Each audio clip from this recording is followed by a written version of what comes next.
Among the other factions, the Bleak Cabal is most at home with the other more chaotic and fatalistic factions. The Doomguard, the Dustmen, and the Anarchists get along very well with the Bleak Cabal. In one of the books about the Anarchists, they even say that Bleak Cabal members are just anarchists waiting to be inspired, in a way. They're people that realize that there's no meaning at the moment, but the Bleak Cabal end there. The anarchists would want to say, but we can change things and make a meaning, but the Bleak Cabal don't really. And they say it in one of the books, I don't remember which one, that the Bleak Cabal were joining in at riots that the Doomguard and the anarchists were starting. So they're definitely part of that chaotic triumvirate, that poor, miserable, not even working class, but underclass. The sanitarium that is the headquarters of the Bleak Cabal is actually in the Hive, which is the slum area of the city. It's actually in the worst part of the slum area of the city, actually. And, they have poverty and misery and crime around them all the time. And they just try to, like vanquishing the mental illness in their heads, which is an almost never-ending task, they try to destroy and end the suffering of the people around them. So the Bleak Cabal, while seemingly very self-centered, can actually become very political, because they can get furiously angry at the rich and the powerful, because they're the low and the poor and the oppressed, just like the anarchists can be drawn into fights along with them.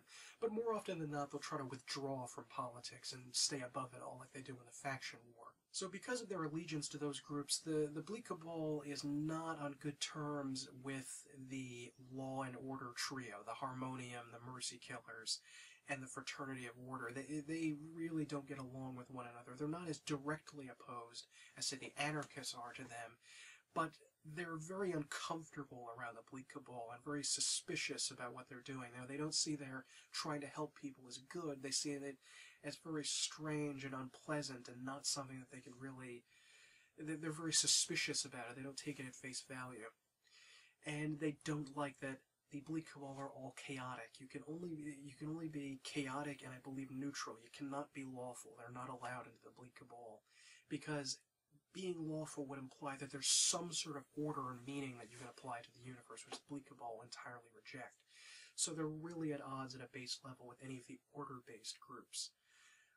They probably also don't get along well with the Fated, because the Fated are extremely selfish. So there seems to me, even though they don't go into it in the book, a really strong level of conflict there between the Bleak Cabal, who feel that the only purpose to their lives is to help others, and the Fated, who believe that there is absolutely no reason ever to help others, and that it's anathema to ever try to do that. The Fated are literally forbidden as faction members to give charity or accept charity, and the Bleak Cabal, charity is essentially their raison d'etre for their entire organization. Another group that the Bleak Cabal really does not like, and these people really seem to get on their nerves, so it's really fun to put them together, are the sensates, because the sensates are the very hippie, trippy, oh, I'm going to experience the world, and I'm going to see this play, or I'm going to go to this museum and see all this art and culture, and I'm going to visit Europe, and blah, blah, blah, blah, blah, and all this crap, and I'm going to go backpacking somewhere or other, and I'm going to join the Peace Corps, and all these new experiences are going to make me better, and the Bleak Cabal hate that.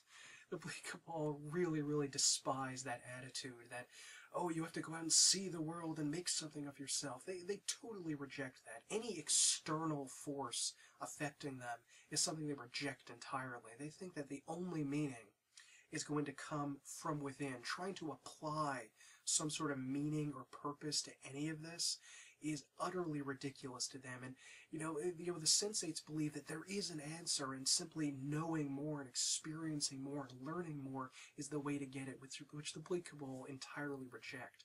The sensates are also, I would say, maybe I'm stereotyping them this way, but kind of a happy faction, sort of a fun-loving, enjoyable theater company kind of people.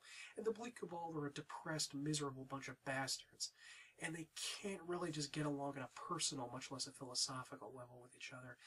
And I really think there's a lot of tension between the two groups.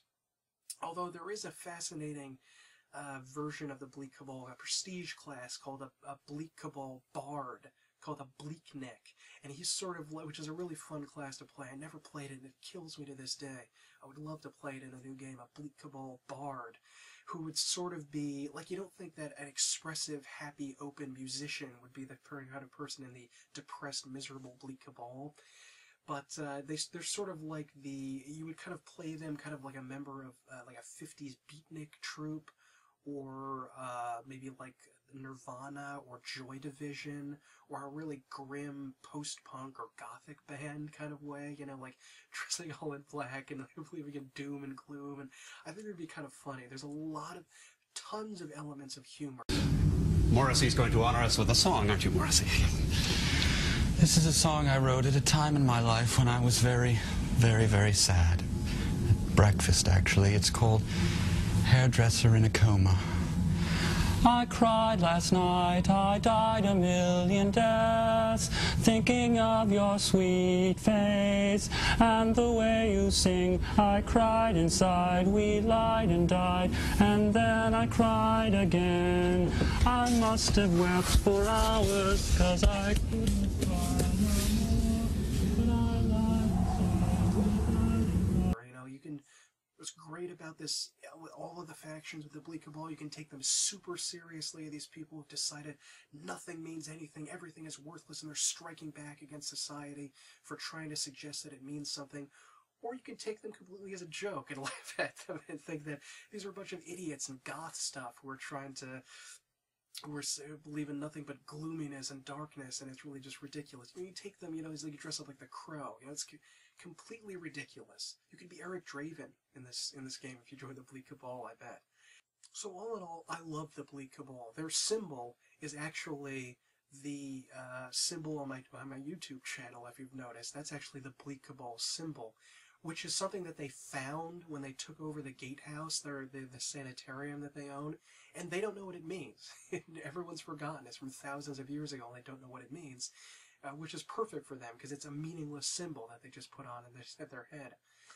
It is a fascinating group, because I think they are the most unique, the most interesting, the most ones that you can almost work in a kind of a Sancho Panza type way, where they are the voice of reason and rationality and reality compared to people with all these high-flying ideas about what's going on in the universe.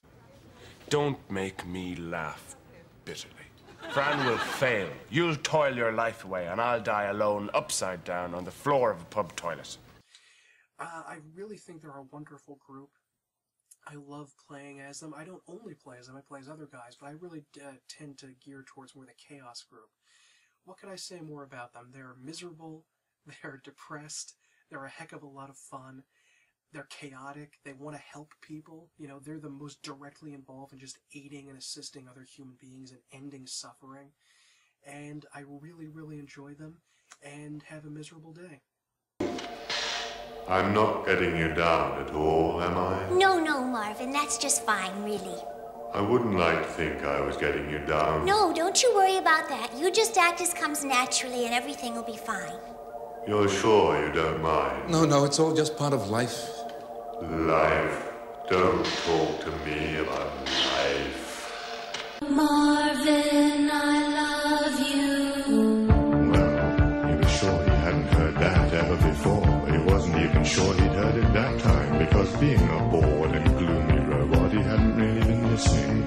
What was worse, he couldn't remember what button he'd accidentally pressed. Anyway, he tried a few switches at random, and suddenly...